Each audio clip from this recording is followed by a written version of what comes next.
시청자 여러분 안녕하십니까. 지금부터 저편의 안보정론을 시작하겠습니다. 오늘은 말이죠. 제가 제 방송에서 처음으로 인터뷰를 제가 요청해가지고 우리 박희락 교수님, 전에 이제 국민대학교에서 교수님을 하셨고요. 이번에 미국에 가셔가지고 전반적으로 우리 이제 여러 가지 안보 문제에 관해서 한 1년 정도 깊이 연구하다가 최근에 들어오신 분입니다. 아마 여러분들도 잘 아실 거예요. 그동안에 뭐 종편, 그 다음에 칼럼, 그 다음에 뭐 이런 특강 이런 거 아주 대한민국 최고의 안보 전문가신데 이 박희락 교수님을 모시고 지금 여러분들 아시다시피 뭐 오늘 도하 언론에 말이죠. 이 북한의 핵 미사일 위협 그리고 우리 정부의 대응 그 다음에 이제 또 이 민주당에서 완전히 지금 뭡니까 이 친일 뭐 국방이다 그래서 우리 안보와 관련된 정책을 근본적으로 지금 내가 비판하고 나섰지 않습니까?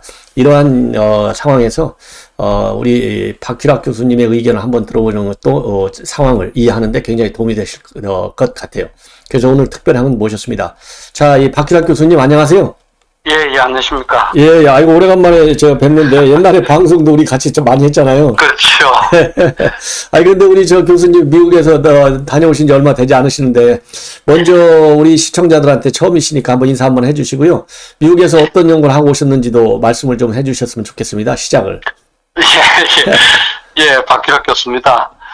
저는 이제 국민대학교에서 정년 퇴임을 하고, 예.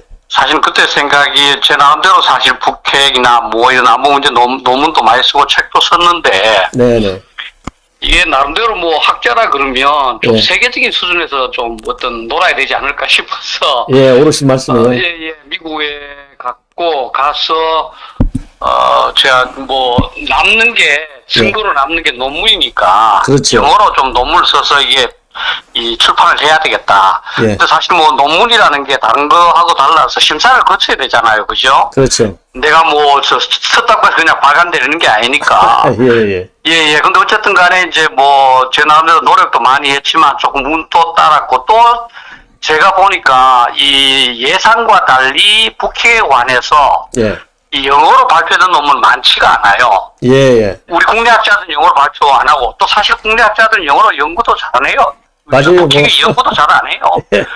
또 이제 뭐 미국에 있는 한국계 학자들 일부 쓰는데 그 사람들 한국 실정을 잘 모르니까 그렇죠. 뭐 개념적인 얘기만 하고 그래서 그런 것들이 조금 이 저널의 어떤 그 요구에도 맞아떨어진 것 같아요. 네네. 북핵 논문이 없다고. 그래서 운 좋게 3편을 이렇게 좀 쓰고 또 사실 영어로도 책도 썼는데 네. 예, 생각보다 이게 선전도 어렵고 이게 네. 우리나라는 한때는 생사의 문제지만 네. 뭐 전 세계적으로 보면 그렇지 않잖아요, 그죠? 우리가 그렇죠. 우크라이나 사태에 둔감하듯이 예. 그래서 뭐 별로 판매는 안 되는 것 같아요. 근데 어쨌든 간에 저는 예. 핵에 대해서 실정을 전 세계에 알리고 또 네. 나도 내가 생각하는 게 과연 내 혼자 주장하는 건가 아니면 세계적 기준에서 좀 합리성이 있는 건가 네. 하는 것을 좀 점검하는 기회가 됐고 그래서 좀 자신감을 갖게 됐다 이렇게 말씀드릴 수 있을 것 같습니다. 예. 그리고 그 책에 관해서 있잖아요. 저한테는 이메일도 보내주시고 그래서 대충은 좀 이해는 하는데 이 책을 한번 이렇게 간단하게 설명을 해주시는 그런 그 내용을 저한테 한번 보내주시면은 제가 제 방송에 우리 시청자들 분들 계시고 또 학자들도 제 방송 많이 봐요. 그 한번 제가 홍보를 좀 하겠습니다. 예. 그러면 이제 본격적으로 이제 안보 문제에 관해서 좀 토론을 좀 하겠는데요. 뭐 토론이라기보다도 우리 전문가신 우리 교수님 의견을 제가 많이 듣겠습니다. 오늘 아침에도 이제 윤석열 대통령이 지금 이제 우리 국내에서 이 전술핵, 미국의 전술핵을 다시 갖다 놔야 되는 거 아니겠느냐. 이런, 주장들이 좀 많이 나오고 있어요. 저는 이미 오래전부터 북한 핵 문제가 나왔을 때 한 10여 년 전부터, 이런 주장을 일관되게 쭉 해오고 있는데 사실 저는 좀 뒤늦었다고 봐요. 그런데 오늘 윤 대통령이 출근길에 얘기한 걸 보면 이제 실질적 핵 공유 문제 이런 거와 관해서 다양한 가능성을 꼼꼼하게 따져보고 있고 지금 우리 국내와 미국 조야의 이 확장 억제와 관련한 다양한 의견이 나오고 있는데 잘 경청하고 있다. 그러면서요. 이 안보 사항을 대통령이 공개적으로 확인하거나 명시적으로 답변하기 어렵다는 점을 양해해 달라. 그리고 전술핵 재배치와 관련해서는요. 제가 어제인가 그렇게 말씀을 드렸는데 그걸 가지고 보면 될 것 같다. 이거는 다양하게 꼼꼼하게 듣고 있다. 이런 얘기를 했어요. 그제 11일 날 현재 이렇다 저렇다 공개적으로 입장을 표명할 수 있는 문제는 아니다. 그렇지만은 우리가 미국 조야의 여러 의견을 잘 경청하고 따져보겠다. 이게 이제 이틀 전 11일 날 한 얘기고요.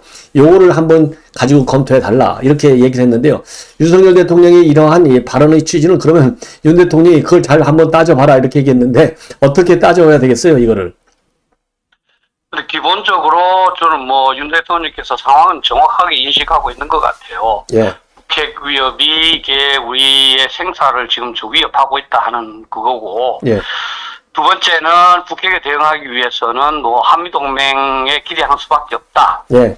요까지도 뭐 일반적으로 맞는 것 같습니다. 그런데 다만 예. 저하고 좀 생각이 다른 것은 네. 비록 한미동맹에 의존해야 되지만 우리가 할 수 있는 바는 더욱 철저하게 해야 된다 하는 부분인데 네. 그 부분에 대해서는 이제 국방 당국자들이 저 건의를 잘 못했는지 별로 말씀을 안 하시더라고요. 네. 사실 그 국군의 날에도 보면 북한이 핵무기 사용을 시도하면은 네. 한미동맹과 예. 우리 군의 한미동맹이 먼저 나와요. 예, 예, 예. 그게 현실적으로는 맞는데 저는 항상 주장이 예. 우리 군이 예. 할 수 있는 바를 다 해야 된다. 네네. 제가 귀국하자마자 이 9월 30일 한기호 의원하고 국회에서 토론을 하면서 그 제목이 예. 핵 무장과 핵 공유를 제외한 예. 대비 방안 이렇게 했거든요. 예, 예, 예. 왜냐면 너무 북핵 토론하면 그 두 가지 방안으로 귀결되니까 네네. 나머지 우리가 뭐 해야 할 것인가를 토론을 안 하잖아요. 네. 예, 저는 뭐 그것이 필요하고 중요하다는 건 모르는 바는 아니지만 네. 저는 우리 군의 노력이 먼저 돼야 된다. 네. 그리고 이제 미국의 이제 뭐 전술핵 배치든 핵 공유에 관해서는 이제 예. 예.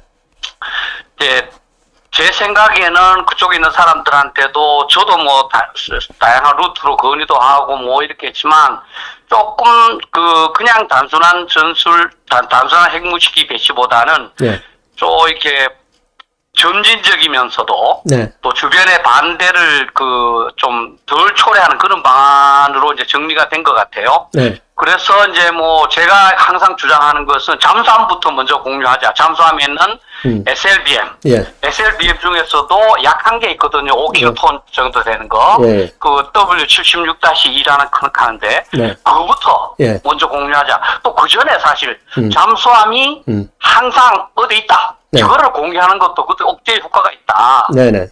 예. 그래서 잠수함 또는 그 잠수함에 있는 무기 체계를 예. 먼저 공유함으로써 억제 효과도 달성하면서 러시아나 네. 또 중국의 반대도 최소화하는 그런 방안으로 접근하고 있는 것 같고 네. 저는 뭐 그것은 타당한 방안이다. 뭐 네. 이렇게 생각합니다. 네네.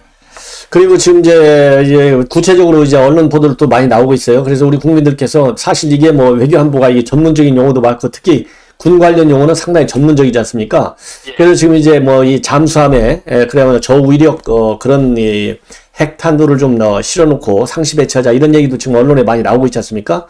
자, 그렇다고 본다면 우선 기본적으로 말이죠. 우리 국민들이 알기 쉽게 좀 학교 뭐 교수님 평생 하셨으니까 좀 이렇게 설명을 좀 붙들었으면 좋겠어요. 왜냐하면 우선 핵우산이라는 말하고 그 다음에 확장 억제라는 말, 그 다음에 나토 핵 공유, 나토식 핵 공유, 그리고 또 한국식 핵 공유. 지금 용어들이 많이 나와요. 요거를 좀 간단하게 한번 설명해 주시죠. 예.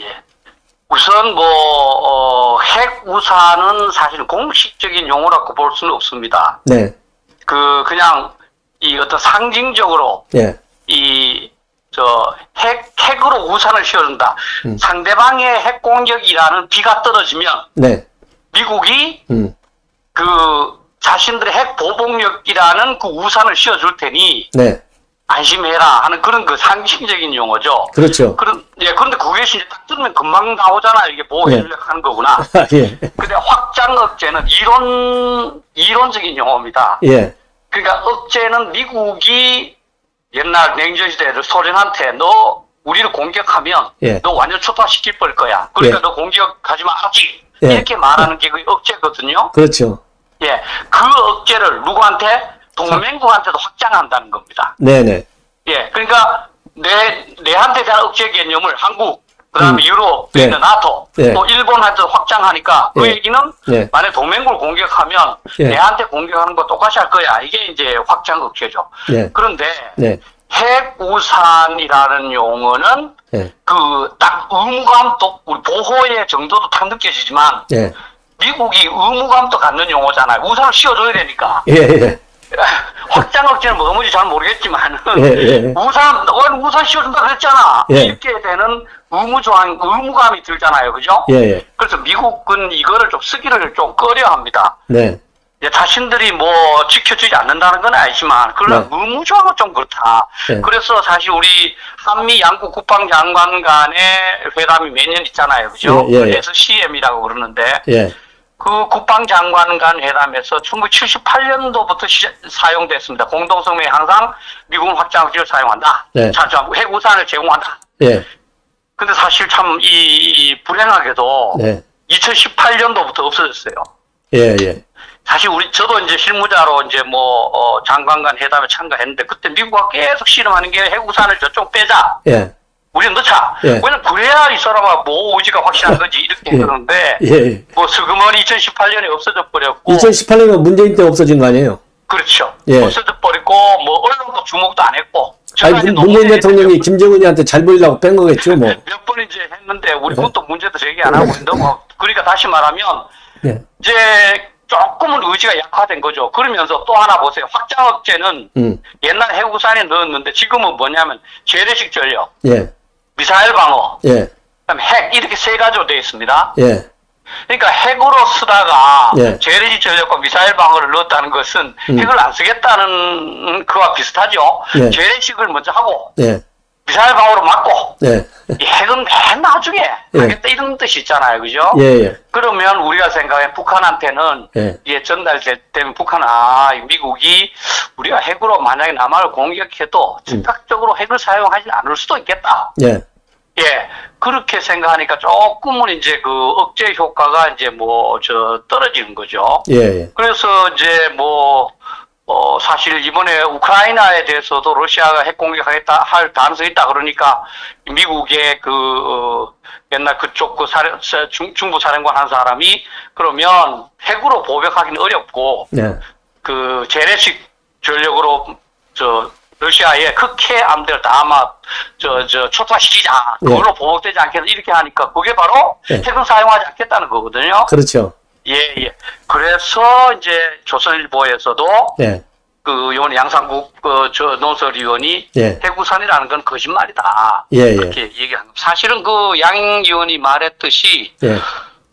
미국의 현 대통령도 예. 실제로 한국이 이제 북한으로부터 핵 공격 받았을 때 예. 자기가 핵으로 보복할지를 지금도 모를 겁니다. 왜냐하면 그 당시 상황에 가서 이제 판단해야 될 상황이고, 그렇죠. 누구도 내가 반드시 그냥 제가 이래 말할 수는 없는 거죠. 다만 이 평소에 그걸 어슈어런스 확증이라고 하는데 평소에 미국이 큰 소리를 다 치면 예. 아무래도 북한은 제가 분명히 핵으로 보복하겠다. 그래서 내가 쉽게 공격 못하겠네. 이렇게 해서 미국이 항상 큰 소리를 쳐왔는데 네네. 그 소리가 줄었다는 것은 음흠. 북한한테 조금 잘못된 메시지를 좀 줄 수가 있는 거죠. 예. 예. 그 다음에 이제 전술핵무기 말씀하셨습니다. 핵공유. 예. 전술핵무기와 전략핵무기는 사실 우리가 자꾸 전술핵무기를 쓰는데 저는 이제 그걸 쓰지 말자 이렇게 얘기합니다. 네. 핵무기 자체는 전부 위력이 거대하니까 네. 최초의 전술핵무기, 전략핵무기는 유럽에서 미사일 사거리에 의해서 얘기했어요. 네. 그러니까 유럽에 있는 것은 짧게 가는 건 전술핵무기, 네. 미국 본토에서 가는 전략핵무기. 네. 그러니까 사실 위력은 같죠. 네. 예. 그런데 이제 우리나라가 사용하면서 우리나라에는 옛날 155mm 포탄 이런 작은 소형 핵무기가 있었습니다. 네. 그러니까 우리는 그 기억 때문에 네. 사실은 전술 핵무기 하면은 아주 작은 거 핵지뢰, 네. 155mm 포탄, 네. 8인치 포탄 이런 네. 거를 생각을 하는 거죠. 그건 아닙니다. 네. 예. 북한이 말하는 전술 핵무기는 내가 제 생각에 보니까 북한도 유럽과 비슷한 의미로 쓰는 것 같아요. 한국 공격용은 전술 핵무기. 네. 거리가 짧으니까. 네네. 미국 공격용은 전략 핵무기. 네. 그러니까 실제로 미사일을 실으면 거의 다 100kg. 네. 요즘 통상 이제 100 내지 300kg이거든요. 네. 지난 수소폭탄이 2017년에 한 게 108 내지 250kg으로 이제 측정됐어요. 예. 그러니까 이 100 내지 300킬로톤짜리의 이 핵폭탄이 한국에 떨어지는 건 똑같죠. 미사일 사거리가. 예, 예. 북한의 전술 핵무기는 단거리 미사일에 쏘는 거고, 예. 북한의 전략 핵무기는 장거리 미사일에 붙여서 미국을 쏘는 거죠. 예, 예. 그러니까 사실은 이제 뭐 핵무기를 배치하느냐 안 하느냐는 거지, 전술 핵무기를 배치하는 이건 뭐 좀 의미가 없는 말이고, 미국도 사실은 전략 핵무기, 비전략 핵무기 이렇게 나누지 전술 핵무기 이렇게 나누지는 않습니다. 그래서 굳이 뭐 핵무기를 구분하는 것은 전술 핵무기라는 용어가 조금은 안도감을 갖게 하니까 예, 예. 뭐 그런 것 같은데 그건 아닌 것 같고요. 네네. 또 이제 핵 공유라고 그러는 것은, 공유라는 것은 이제 이 공동체 사실이다 이렇게 주장하는 거 아니겠습니까? 그죠? 그렇죠. 예, 근데 이건 정치적인 용어입니다. 예. 이제 이게 미국이 유럽에 갔다 가는데, 유럽은 나라가 많잖아요. 우리 한국은 예. 하나지만 동맹국이. 예. 유럽은 지금은 이제 뭐 29개에서 2개 합쳐서 31개국이네요. 그죠? 그렇죠. 그 나토 30 개. 30여 개국이 되니까. 예, 예. 이거 기구를 만들어야 됩니다. 네네. 그래서 그거를 NPG라고 해서 뉴클리어 플래닝 그룹을 만들었는데, 예. 그래 하다 보니까 이제 그럼 그 기구에서 결정을 해야 되잖아요. 네네. 그 결정 방식을 어떻게 했느냐 하면, 합의라고 한 회원국이라도 네. 노하면 결정 네. 못하게 돼 있습니다. 네네. 그렇죠. 그러니까 결국은 거부권을 갖는 셈이죠. 모든 회원국이. 그죠? 예. 그러니까 좀 더 권한을 갖는 것으로 하면서 쉐어링이라는 말을 쓰기 시작했습니다. 그럼 미국 입장에서도 네. 유럽 사람들이 쉐어링을 쓰는데 그걸 뭐 잘못됐다 할 수는 없잖아요. 그죠? 네네. 그래서 유럽 국가들의 자존심을 채워줄 겸 쉐어링이라 쓰는 겁니다. 그러나 핵무기는 미국 거고요. 네. 최종적인 사용 권한은 미국이 갖고 있습니다. 그렇죠. 근데 다만 유럽 국가들이자 우리가 공격받는데, 야 핵무기 좀 쓰자. 우리 비행기도 지금 훈련하고 있지 않냐. 예. 했을 때 미국이 굳이 그거를 안 돼 이렇게 말할 필요가 없잖아요. 네네. 오히려 뭐 책임도 분산되니까 좋죠. 네. 그러니까 이것도 뭐 엄밀히 따지면 쉐어링은 아니지만 정치적인 의미에서는 쉐어링이라고 말할 수 있다. 우리 한국에 갔다 와도 마찬가지입니다. 네네. 우리 한국 사람들은 무슨 뭐 거기 고란 뭐 가짜 뭐 우리 전자권처럼 말이죠. 네. 그렇게 했는데, 아니 미국의 핵무기를 네. 그걸 내 거 하자 말이 안 되는 거죠. 그러나 네. 이 서로가 존중하는 가 같이 의사결정을 해나가기 때문에 엄밀한 의미에서의 쉐어링은 아니다, 공유는 아니다 하더라도 예.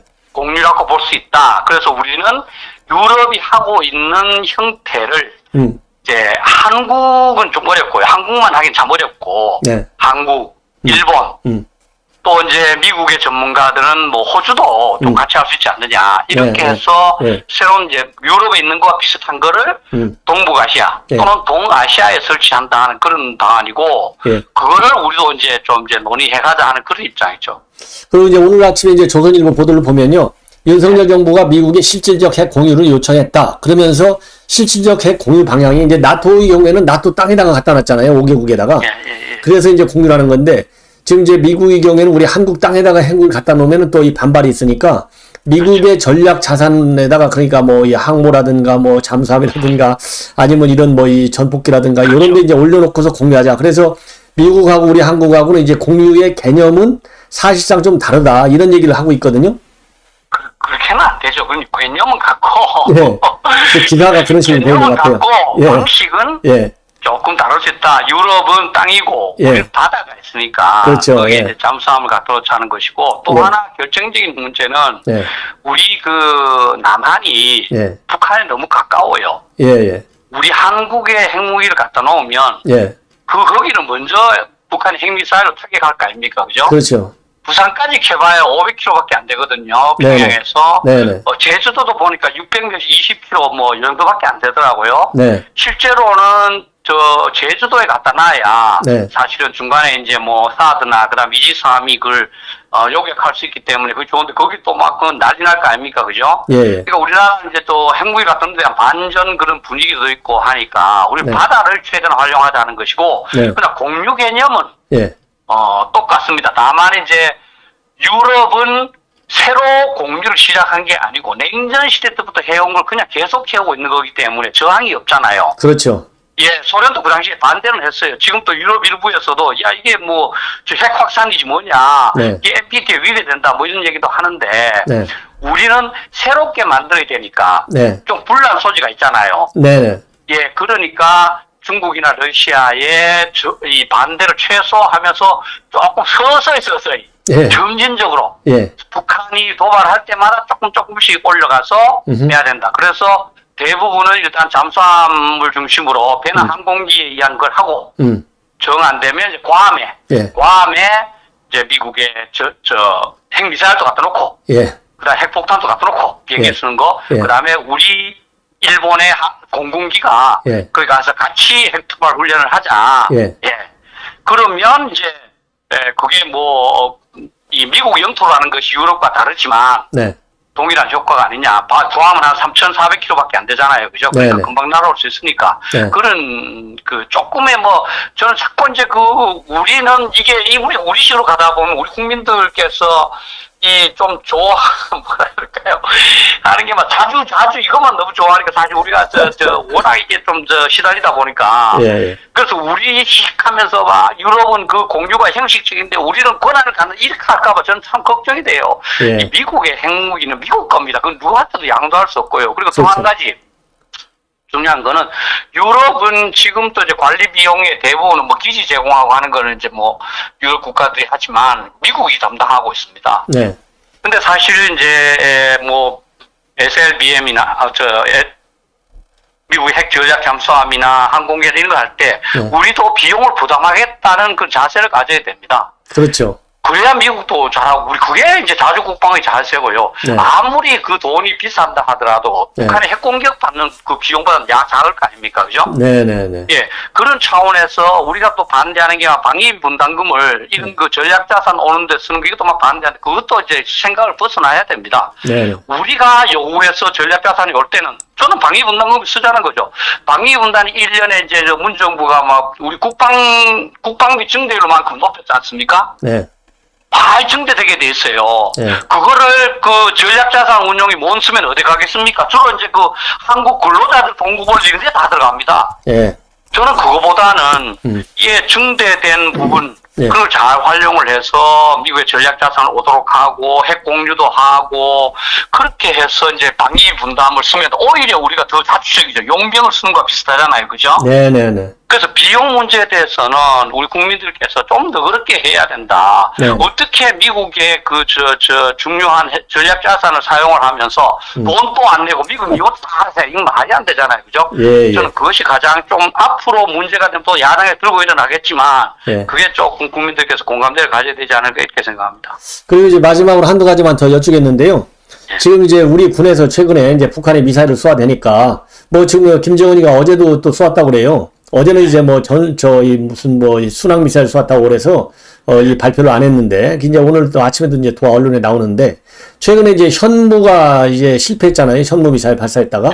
근데 또 오늘 신문을 보니까 에이테킴스도 썼는데 우리가 미군이 2발 썼는데 미군 2발은 다 적중했고 우리 군이 쏜 2발 중에 한 발은 실패했다. 이게 또 오늘 다시 나왔어요. 근데 왜 자꾸 이런 게 나오는지 이게 보니까 이 댓글에 한 200여 개의 댓글이 올라왔는데요. 이걸 보면은 그동안에 이제 문재인 정권에서 그만큼 우리 국방 훈련도 제대로 연합 훈련도 안 하고 우리 자체 군 훈련도 안 하고 무방비 상태로 몰아가는 것이 원인이 아니겠느냐 이런 비판들 글들이 상당히 많다고 그래요. 이거는 어떻게 보세요? 저는 왜 자꾸 이렇게 실패하는 거예요? 뭐 때문에? 저는 무기나 이런 것들은 다 실패가 있고, 예. 그런데, 예. 말씀하신 것처럼 저는 군이 기강이 해이된 부분이 참 크다고 생각을 합니다. 네네네. 제가 이제 국방장관한테 항상 얘기하는데, 지금 현 상황에서 북핵 문제를 내가 담당하고 있는 업무라고 생각하고 고민하고 있는 소령 중령의 국방부 합참이 있느냐? 예. 북핵 담당 부서가 명확하지 않아요. 예. 그래서 한기호 의원이 전담부서를 지정해라. 하니까 검토하겠다 했는데 그것도 사실 검토하겠다 정도 바로 만들어야 되잖아요. 예. 청와대에도 북핵 문제를 담당하는 사람 만들어야 되고. 근데 군은 지금 5년 동안에 완전히 정치군인화 돼버렸어요. 네네. 지금 장관도 제 후배지만 조금 그런 과단성 있는 사람은 아닌 것 같더라고요. 네네. 사실은 이런 위기의 시기에는 네. 좀 더 과단성 있는 사람을 장관 합참부장에 시켜서 네. 완전히 군인들의 정신 자세부터 바꿔야 됩니다. 네네. 너 저 연금 받는 이유가 뭐냐면 이 현역 근무할 때 목숨을 걸고 나라 지키라고 한 거야. 그래서 네. 연금 주는 거야. 네, 그리고 계속 나라 돈으로 메우고 있고. 예.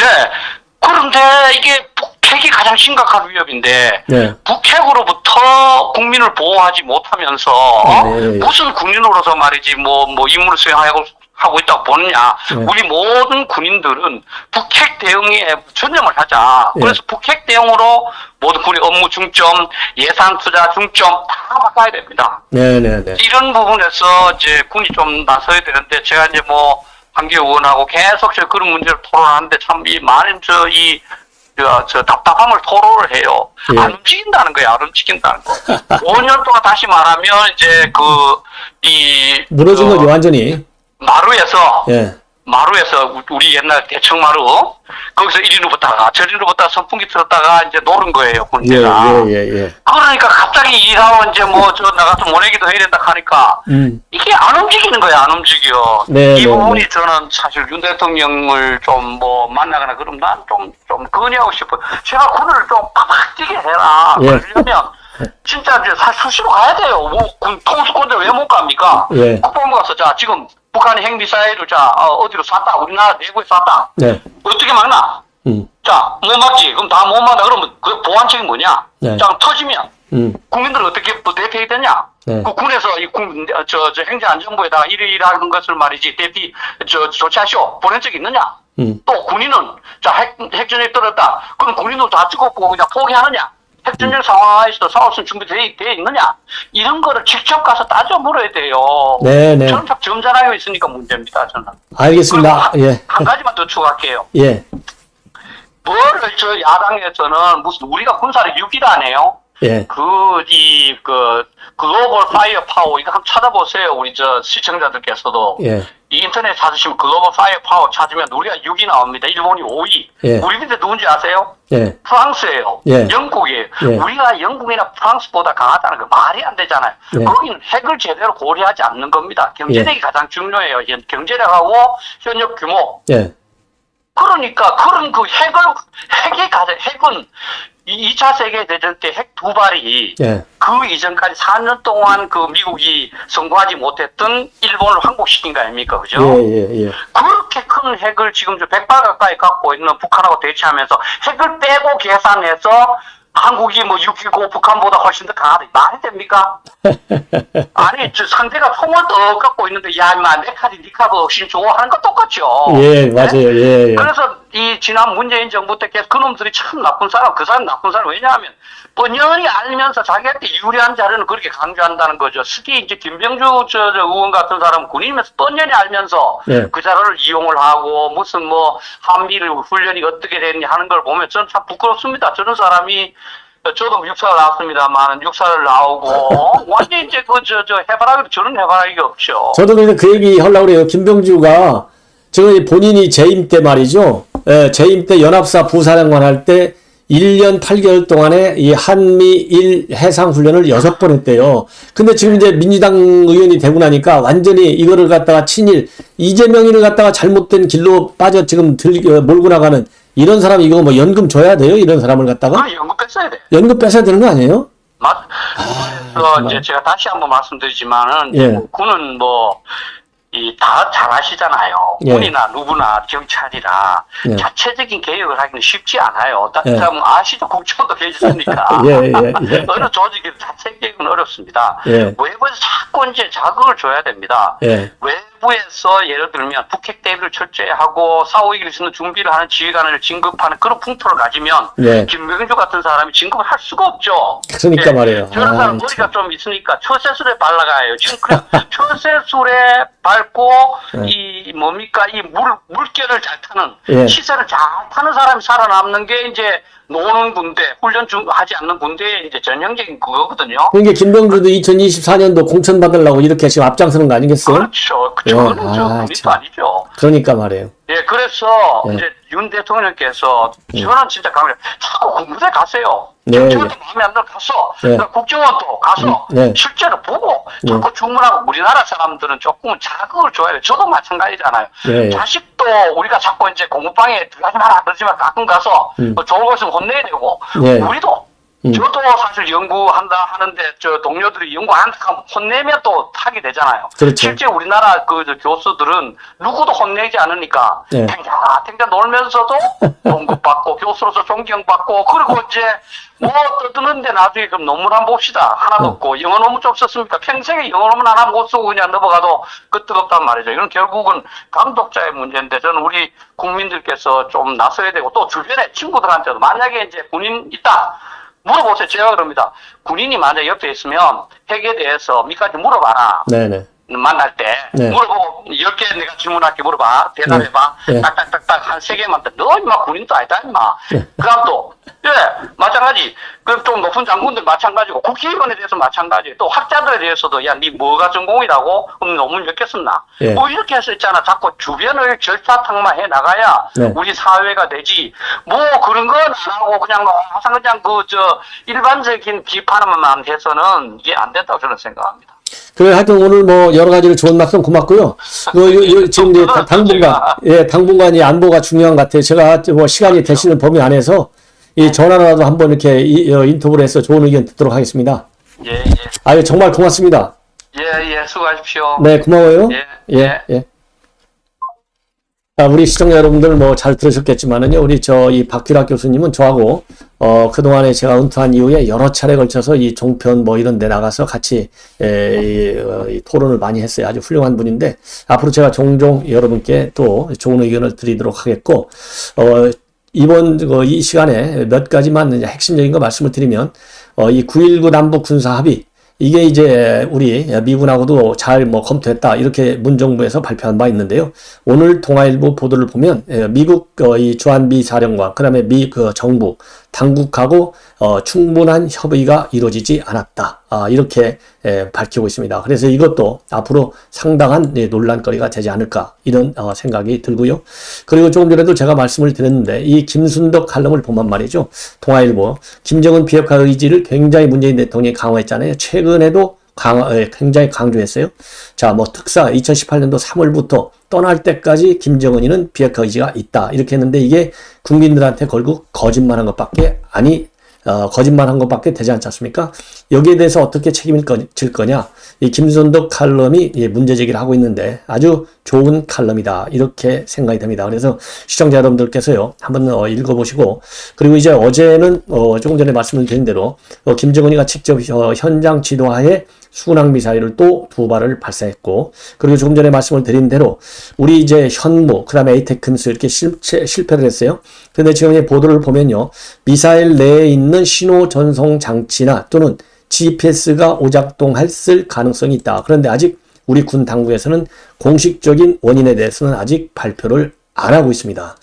그 다음에는요, 이 조선일보의 단독 보도 내용을 보면은 지금 감사원에서요, 이 서해 피격 공무원에 대한 이 월북몰이, 그동안에 지난 6월 이후부터 한 4-5달간 집중적인 감사를 했고, 이것 때문에 문재인 대통령에 대해서 서면 조사를 하려다가 못했는데요. 자, 결론적으로는 월북몰이가 맞다. 이렇게 결론을 내렸다고 합니다. 왜냐하면 여러 가지 정황을 볼 때요, 이 표류 정황 같은 첩보들이 훨씬 더 많았다는 겁니다. 그런데 이거를 다 감추고 삭제하고 월북몰이를 했다는 겁니다. 예. 그리고 말이죠, 윤 대통령한테 맨 처음 보고한 내용에도요, 추락을 주장한다라는 말이 있지만은 월북이라는 단어는 없었는데 바로 2-3일 만에 이게 월북으로 싹 다 바뀌었어요. 그리고 국민의힘에서 지난 6월 달에 이 사건 당시 7시간 동안의 방대한 군 간청 기록을 찾아봐도 월북이라는 단어는 딱 한 번밖에 안 나온다. 당시에 하태경 의원이 그렇게 발표했던 것으로 기억이 되는데 이것만 보더라도 월북으로 정치적인 이 색깔을 입혀서 몰아가는 것이 분명해 보이고 14일경에 그러니까 내일 모레가 되죠. 내일입니다. 중간 결과 발표를 할 가능성이 큰 것으로 조선일보가 단독으로 보도하고 있다는 내용을 말씀을 또 드립니다. 자, 그래서 이제 오늘 나와 있는 중요한 내용들 이 정도로 해서 이제 말씀을 드리겠고요. 그 다음에 이스타항공 127명의 부정체육과 관련해서 동아일보 단독 보도도 있고요. 중앙일보 강차노동선의원의 또 칼럼도 있어요. 이걸 보면은 현 광역 단체장, 그 다음에 전직 의원들, 이 청탁 의혹, 이게 이제 청탁에 의해서 채용된 항공 이 부기장 뭐 이런 사람들이 무려 127명에 이르고 있고, 부정 청탁으로 채용된 이 부기장, 이 말하자면 기술이 부족한 거죠. 그래서 사고가 날 뻔했던 이 기록도 여러 번 있다고 할 정도로 이거는 굉장히 큰 사건이다. 그래서 이스타항공과 관련해서 이상직 지금 이제 보석 상태로 풀려나서 지금 2심 재판을 받고 있는데요. 이거 지금 오늘 아마 구속영장 실질 심사가 있을 것 같은데요. 바로 현장 구속영장을 청구해야 될 것이 아니겠느냐. 그래서 127명의 부정청탁으로 채용됐다라는 얘기는 이상직에 대한 영장 청구서에 기재되어 있는 내용입니다. 자, 이렇게 해서요, 오늘 첫 방송을 모두 마치겠습니다. 시청자 여러분 대단히 고맙습니다.